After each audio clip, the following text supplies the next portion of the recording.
எல்லாரும் சத்தத்தை உயர்த்தி வாசிப்போம். வருஷத்தை உடைய நன்மையா முடிசூட்டுகிறீர்.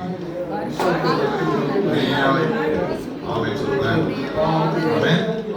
வசனத்தை ஆண்டவரோடு ஒப்புக்கொள்ளாததிலிருந்து இடைப்பட்டு கொண்டே இருந்தார். மீண்டும் மீண்டும் என்னோடு பேசிக்கொண்டே இருந்தார்.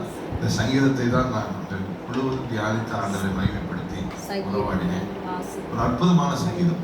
இதில் உள்ள மறைப்பொருள்களை வெளிச்சங்களை தான் நாம் சில நபர்கள் தியானிக்கிறோம். வருஷத்தை முடிசூட்டுகிறார். ஒவ்வொரு ஆண்டும் ஒவ்வொரு காரியம் முடிசூட்டப்படுகிறது. Make this word yours. Hallelujah. இப்படித்தான் ஒவ்வொரு ஆண்டையும் அவர் செய்ய விரும்புகிறார். ஆனால் இந்த ஆண்டு நான் தீர்க்க தரிசனமாய் சொல்லுகிறேன், கர்த்தர் 2025 உங்க வாழ்க்கையை திரும்பி பார்க்கும்போது அந்த ஆண்டுதான் கர்த்தரை மிகுதியாக்கினார். சின்னவனை 1000 ஆக்கினார். சிறியவனை a year of bounty, a year of abundance. யாரோட கர்த்தர் இடைப்படுகிறார்? கைதட்டி தேவனை மகிமைப்படுத்துங்கள். அந்நிய பாஷை பேசுங்க. Thank you, thank you, thank you Lord. நன்றி செலுத்துங்கள். Thank you Jesus. ஹalleluya. வருஷத்தை நன்மையால் முடிசூட்டுகிறீர். உம்முடைய பாதைகள் என்ன அழகான வார்த்தை. உமது பாதைகள் நாம் தீர்மானிக்கிற நம்முடைய பாதைகள் அல்ல.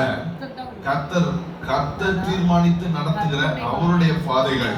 நான் சொல்கிறேன், இந்த ஆண்டு உங்களுடைய வழிகள் அல்ல, நீங்கள் அனுபவிக்க போகிறது அவருடைய நாமத்தின் நிமித்தம் நீதியின் பாதையை நடத்த போகிறார்.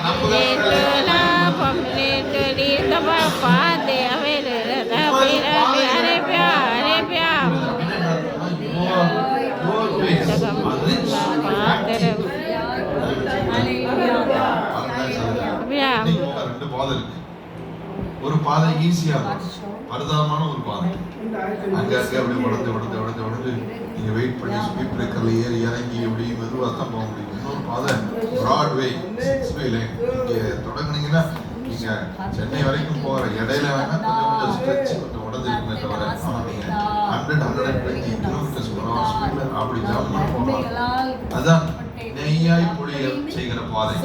கர்த்தர் உங்களை ஆசராம கொடுங்காம அழுங்காம இந்த வருஷத்துல நடத்த விரும்புகிறார். அது அவருடைய பாதை. தேவனை மகிமைப்படுத்துங்கள். ஹalleluya.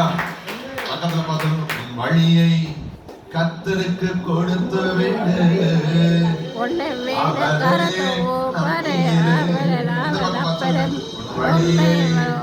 கர்த்தருக்கு கொடுத்து விடு.